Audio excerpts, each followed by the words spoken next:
Alright, ladies and gentlemen, welcome to episode 33 of Let's Kung Fu. There we go. As always, I'm Damen, your host. I know last week's episode was a little disappointing. I actually did do an episode last week. Alright, it's been so on and off lately that I lose track. The HOTS beta streaming that I did was fun, but I just got face stomped and didn't really get to show any of the cool units that I was hoping to. But, no big deal. This week, you'll probably notice that this show is not airing at its usual time. It's probably Tuesday when you're all watching this. I usually do the show on Wednesday nights, but I am going to be on an airplane flying to California when I would normally air this, so we're just going to do it at a slightly different time. Not a big deal. The super awesome, exciting news, however, is that I did manage to get a guest lined up for this show, so we are back to our interviews, and hopefully we'll be able to keep that going for the foreseeable future. So I don't have a whole lot else for housekeeping today, so we're just going to go ahead and switch on over to our wonderful guest, FXOseeKeR. How's it going? Things are going great. Thank you for having me. Thanks for taking the time to join us. So just to kind of start off, do you want to, give a quick intro, who you are and all that good stuff? Yeah, that sounds good. Well, hello. As Damon stated, I am FXOseeKeR. I am the manager for the North American division for StarCraft 2 for FXOpenapos. I'll probably say a little more as the interview goes on, but for now I think this is good enough for an introduction. Yep, nope, that's great. So we're gonna start off with some kind of general get-to-know-you questions, and then we'll kind of start talking a little bit more about the team specifically. Okay. What makes... Actually, I'm not going to start with the question I was going to start with. I'm going to start with this question instead. What was the first? Okay. What was the first video game that you really got into? Oh, the first video game I really got into. Yep. Well, yeah, that's a tough one. Um, I guess you could say I really got into Sonic. You know Sonic, right? Sure. Yeah, Sonic the Hedgehog games. Yeah, those games were really fun. That's when I was about 5 or 6 years old. Pretty much my first game console was Sega. Yeah, that was mine as well. I grew up with the Genesis, so. Yeah, Sega Genesis, Nintendo 64, those kind of things. So, outside of StarCraft and StarCraft 2, what would you say is your favorite video game? Um, Most definitely outside of StarCraft and StarCraft 2, my favorite video game would probably be um, does a Dota count?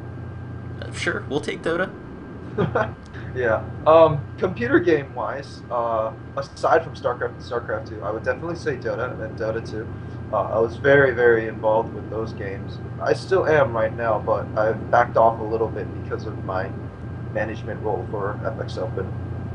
And I guess like gaming console wise, games that you would play on television, Kingdom Hearts definitely is my all-time favorite game. That's I mean, that was a pretty good game. Two I didn't think was quite as good as the first one, honestly. Really? But I I liked one a thought 2 lot. was amazing.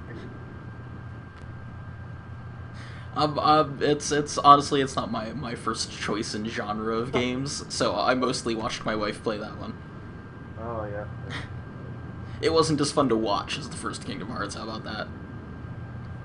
Well, Kingdom Hearts 1, you could have skipped you know, the cut screens. Yeah, those are pretty much my favorite part. Yeah. Well, it's really fun to play it the first time, but when you can't skip them and you play it a second time, you start to realize it consumes a lot of your time. I could definitely see that. That would get old. So what makes StarCraft so special to you compared to other games? StarCraft is really special to me compared to other games because it's a game that I followed for quite some time now. I was probably around 10 or 11 years old when I first started, watching professional StarCraft, the OSLs and MSLs that were going on in South Korea. Those were such a blast to watch. And StarCraft was just a really special game for me because I honestly think that there's really no other game like that out there.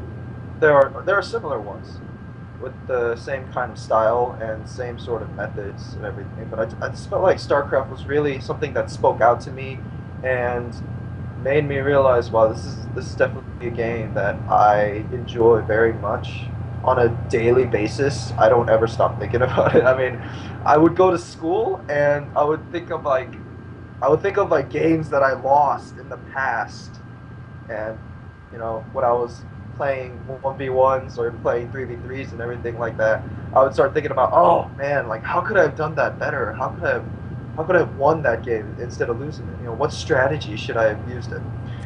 Totally like took over my mind like every day.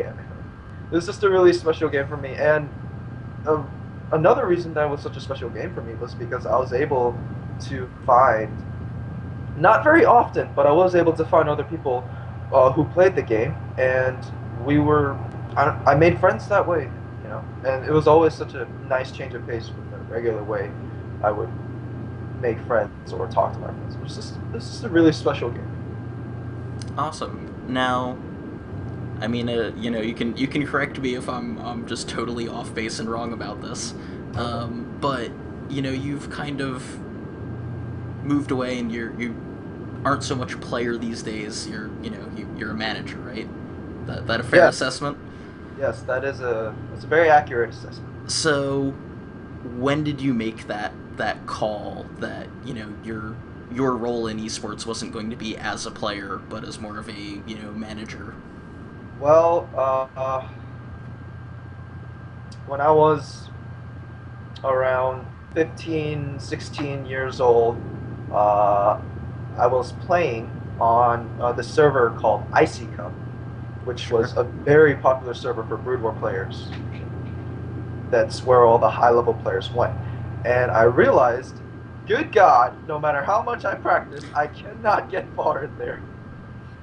Um, I, I, just spending nights and days just trying my best to get as high as possible. And unfortunately, like all I could ever get was like D plus and very close to C minus. But like, yeah, the highest I ever got was D plus. So that's when I realized I really would have to just start cranking out more and more games if I ever wanted to become a player or, follow StarCraft further than being an amateur, maybe even semi-pro. I would have to get better. But in order to do that, I would kind of have to forsake my education, and I didn't feel like I could ever do that. I didn't think I could ever convince my parents to let me do that. And I have two sisters and a brother. I'm the last child. They're all older than me. So if they ever disapproved, I don't think I had what it took to say, you know what? No, I'm gonna follow this kind of pathway and try to become a professional gamer. But it just wasn't for me. And then the transition to StarCraft 2 came, and I did pretty well. Top Diamond, got into Masters a couple of times, but it's just a very difficult road out there. And then what happened was I started being active on a website. I'm sure you know about Team Liquid. Oh yeah. Yeah, of course. Uh, Best site in the world. Started getting active there. How I started off was I started doing live report threads for GSL. And after I started doing live report threads for GSL, I was very consistent with my work. I'm doing a whole bunch of them. Did like 8 or 9 of them in a week. And eventually, someone saw how consistent I was with those threads, my persistency, and sent me a private message on Team Liquid and asked me if I would like to maybe take on some kind of managerial role for this new and upcoming team called the Team Air. And when that opportunity came to me, I realized, you know what, maybe it's time I take my talents, to a different area. Maybe instead of trying to become a player, which I couldn't because I was putting a lot of priority and focus on my education. Maybe I can do something because I still loved esports and I had a lot of passion and dedication for it. And I decided, yeah, okay, let's take up a managerial role and see how I do there. And things just kind of took off from there, I guess. Awesome. Now, speaking of Team Liquid, you have a blog post on there that is pretty epic. Thank you. That's kind of about your history with Brood War. Oh, right, my Brood War story. Yes, and I mean it's a heartfelt and passionate post that Oh, got people really amped up. I feel like, um, oh, but I actually, you closed that out though, saying that Brood War was always basically going to be like number one for you. right. Uh, do you ever think that you're going to be able to feel the same sort of passion for StarCraft 2 that you did for Brood War? Well, to be quite honest, after after I became the manager for Team Air, but then Team Air disbanded, and I was able to get a managerial role for Team Legion afterwards. And then after Team Legion, of course, FX Open. So honestly, this managerial role that I'm taking up, it is consuming a lot of my time, and I'm starting to realize that even though Brood War will always have a special place in my heart, I definitely see myself probably putting a lot more passion and dedication into StarCraft 2 these days. So even though I did make that statement, and I honestly think that that statement is still somewhat true, um, I guess you could say that I've kind of changed my view of things, and definitely StarCraft 2 is taking up a lot more of my life than I ever thought it would. Awesome. So where do you see the North American scene going?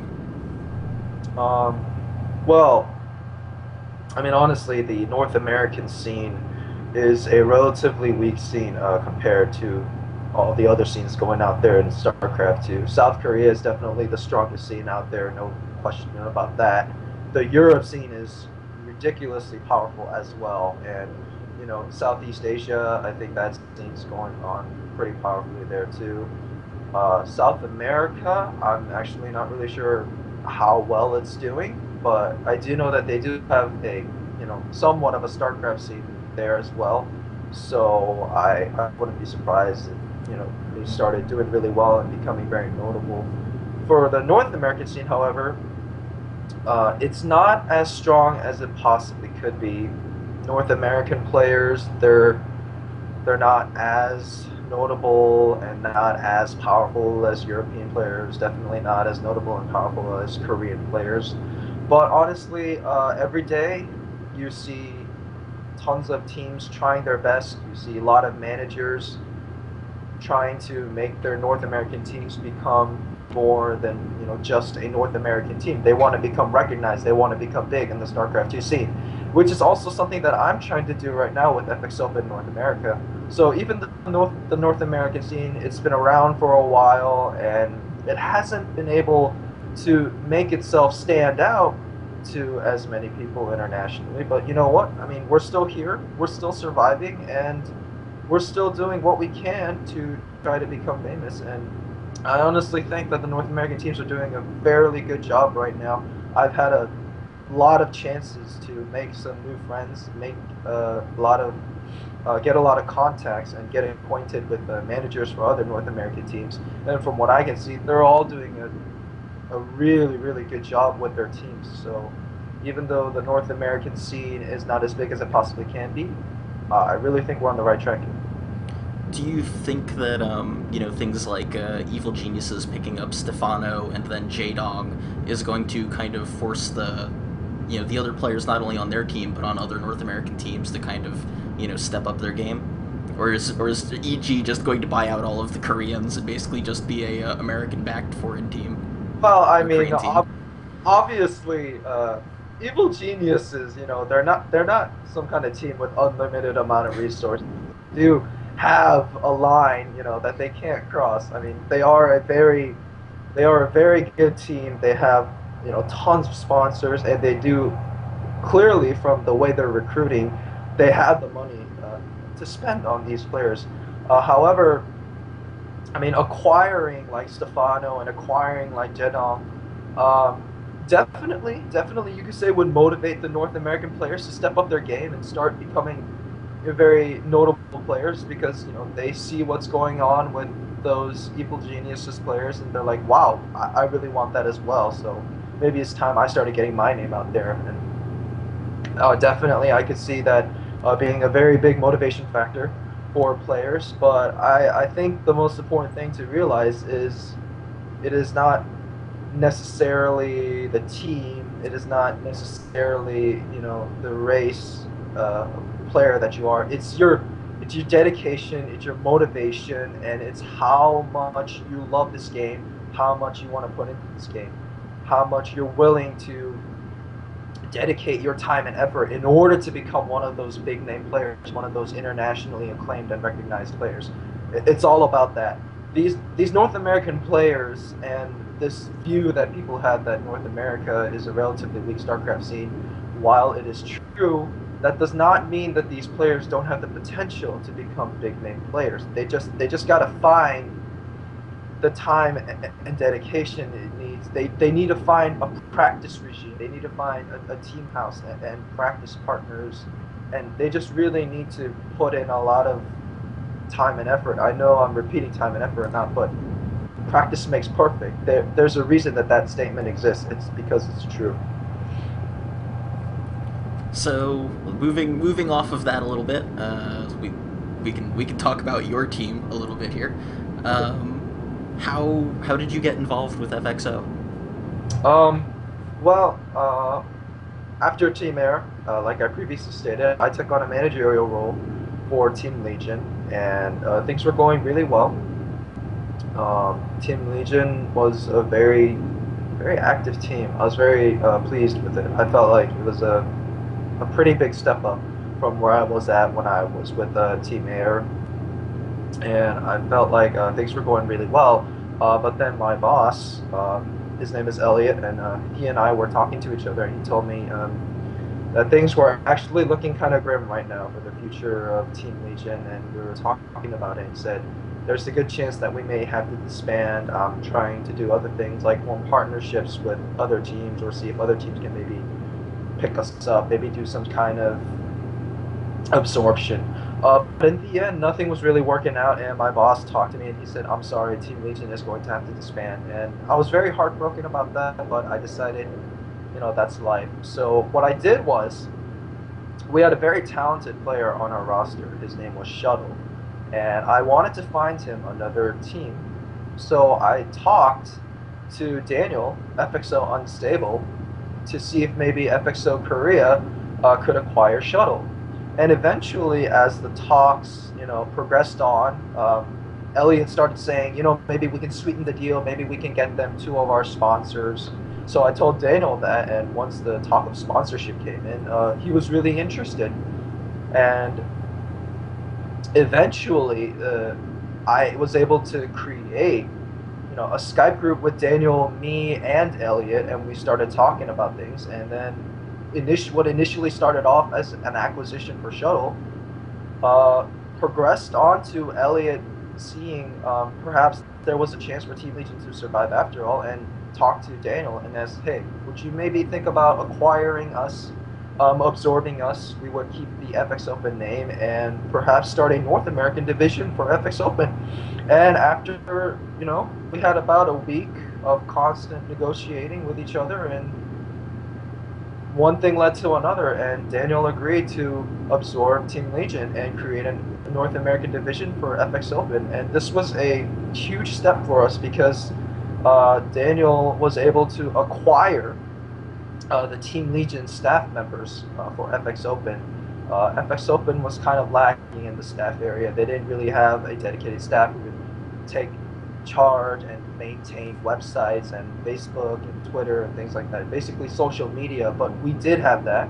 So after Daniel acquired us, we were able to really strengthen that part of FX Open. And then, of course, the players themselves. LGN, we had a very nice roster of very talented players. Even though they weren't necessarily big name or notable players, they really were. They were good, and Team Legion was a good team when it was active. So FX Open acquired them. We started a North American division, and then the talk of who would manage this team came up, and Elliot looked at me and he said, "You know what? I think you're ready. I think you're ready to take on a full-time managerial role for the StarCraft 2 team." So Elliot became the manager of FX Open North America, and I became the manager of FX Open North America, the StarCraft 2 division, and things just went on there. Awesome. So I mean, FX Open is obviously a pretty big name team in StarCraft 2. The Korean team is huge. What's it like being the North American side of that? Um, well, to be quite honest, it was overwhelming at first, and it was just a really big honor. The minute, the minute we opened up a thread on Team Liquid announcing that FX Open had acquired Team Legion, and I also posted in that thread saying, "Yeah, please wish us the best of luck. I will be taking on the role of manager for StarCraft 2." All of a sudden, things just started becoming way too crazy. People messaging me on Team Liquid asking me if they could join FX Up in North America. People started adding me on Skype, people I'd never heard of, people I didn't even think I would ever have the chance to talk to. And it was just like an instantaneous chain reaction. One thing led to another, and I started talking to people, very famous people, and I started talking to very famous players, and it was ridiculous. And then of course, I'm also South Korean, so I did a lot of translating work for Team Liquid, and a part of the reason FXO acquiring Team Legion was so good for them was because I was able to also take on a translator role in addition to taking on a manager role, and that helped out at FX Open a lot because FXO Korea, as you know, have a ton of great players and has a management section, but they do not speak English very well. So it was very important that they acquired a translator, and they were able to. And I've been able to speak with Choya and the FX Open Korea players, and it's just been a total blast. It's like a dream come true, basically. Something I never thought I could really do. Awesome. We're getting near the end of my real prepared questions for you. But are there any upcoming events for 2013 that you're really excited about for your players? Yeah, actually, now that you mention it, FX Up in North America, we are a relatively new team. We're still trying to stabilize. We're still in the recruiting process, trying to get that roster to become as notable as it possibly can. We do have some things coming up. We've been able to sign up for a team league. It's called the ZG Team League, and I'm very excited about that. I think that's going to be a lot of fun and a very good experience for my players. And we have been, I've been talking to a ton of teams, trying to get as many friendly clan wars as possible so that other teams, know about our existence. And I've been trying to do a lot of things right now, trying to get the FX Open North America name out there, and my players have been practicing really hard, and they've been very dedicated. They also want to put up really good results. And for 2013, of course, we've got that transition to Heart of the Swarm coming out soon, and we're definitely going to be having a lot more events coming up. I'm really hoping that a lot of organizations will be able to start sponsoring and organizing more team leagues so that we can participate in them. But definitely, I think things are looking great for 2013. I can't really say for sure what we'll be doing or what will be coming up, because it's still so new and still so, unexposed, because 2013 has yet to come. But all I know is whatever opportunities arise, I'll be sure to grab them as much as possible to try to Excellent. our name something. That's the last one of my real questions. So what I kind of like to do at the end here is open it up to you. Anything you want to say, any shout outs you want to give, anything at all. You've got a couple of minutes where you can, go rant and rave or whatever you like. Okay. All right. Well, I would just like to take this opportunity to thank you, Damon, for having me on your show and interviewing me. This was a blast for me. I would like to take this opportunity to ask that people try to, please follow us. Please follow us on Twitter at FXOpen Esports, and like our Facebook page. We actually, believe it or not, have two Facebook pages. One is so the other one is FXO Team. One is English oriented, and the other one is Korean oriented. So FXO Team is the Korean oriented one. So I mean, you can like that page as well if you want to support us. I would like to give a shout out to TeamLiquid.net. That is a wonderful site with a lot of great staff and a lot of great community. It's just a really great community overall. That was where I really, got my start in the esports world. If it hadn't been for that website, I probably would still be a no-name guy who is just sitting on his computer doing nothing but following the esports scene while still hoping to do something. And yeah, it's a really good site with a ton of great people who accepted me and allowed me to contribute on that website. And just I want to thank Team Air, Team Legion, the two teams that I previously managed for. They were able to be a very good stepping stone for me into the world of esports. Definitely want to give a huge shout out to my boss Daniel and Elliot. Those guys worked so hard for FX Open, and they don't nearly get enough credit, and they don't nearly receive enough gratitude for all their hard work. And last but not least, I just want to ask, if people would be willing to follow me, at Team FXOseeKeR. And definitely, please look out for me. My TeamLiquid.net contributions don't stop. They don't ever stop. I post constantly on that site, and I constantly try to contribute as much as I possibly can. And last but not least, please look out for FX Open North America, because we will be doing whatever we can to become an up and rising team and a very notable team. And I guarantee you will hear of us one day. Awesome. Thanks a lot, man. If I can, I'm going to twist your arm and get you to go on mute for a minute. I'll wrap up the show and we can chat again real quick before I let you go. All right, sounds good. Alright, so big thanks again to Seeker for coming on the show. As I said, hopefully we are going to be back with interviews for pretty much the rest of the existence of the show. I'm sure I'll have the occasional filler ladder episode, but we'll try to keep that down to a minimum as much as possible. I know no one wants to see a Diamond League guy stream. So that said, if you're a pro player, you're a caster, you're a manager, anything like that, you're involved in the scene and you are interested in being on the show, reach out to me. Feedback at letskungfu.com. Please, follow me on Twitter, like me on Facebook, all that good stuff. The links were a couple of minutes ago at the top of the screen. I hope you paid attention. That's pretty much it for tonight, guys.